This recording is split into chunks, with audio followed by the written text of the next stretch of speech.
ആധികാരികവും ആനുപാതികവുമായ വൈകാരിക പ്രകടനങ്ങളും ഉചിതമായ അതിരുകളും ഉറച്ച ആശയവിനിമയവും പങ്കിടുന്ന മൂല്യങ്ങളും ആവശ്യമായ കൊടുക്കൽ വാങ്ങലുകളും ഉള്ളതാണ് ആരോഗ്യകരമായ സൗഹൃദം.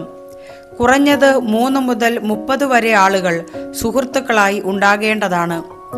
എണ്ണം അതിൽ കുറയുന്നത് സാമൂഹികമായ കഴിവുകളുടെ അഭാവവും ആശയവിനിമയത്തിലുള്ള തകരാറുകളും വൈകാരികമായ കുറവുകളും കൊണ്ടാകാം.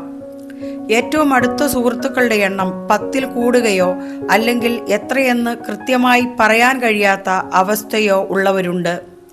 വേണ്ടതും വേണ്ടാത്തതും തിരിച്ചറിയാനുള്ള ശേഷി ഇവരിൽ വേണ്ടവണ്ണം പ്രവർത്തിക്കുന്നില്ല എന്ന് കരുതാം. ആരോടും മനസ്സു തുറക്കുന്ന വൈകാരികമായി ഉറപ്പില്ലാത്ത ആളുകളുമാകാം ഇക്കൂട്ടർ.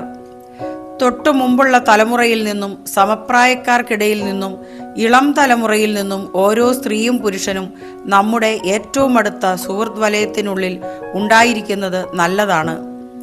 സൗഹൃദങ്ങളുടെ തരവും ബന്ധങ്ങളുടെ ഗുണനിലവാരവും സുഹൃത്തുക്കളുടെ എണ്ണത്തെക്കാൾ പ്രധാനവുമാണ്.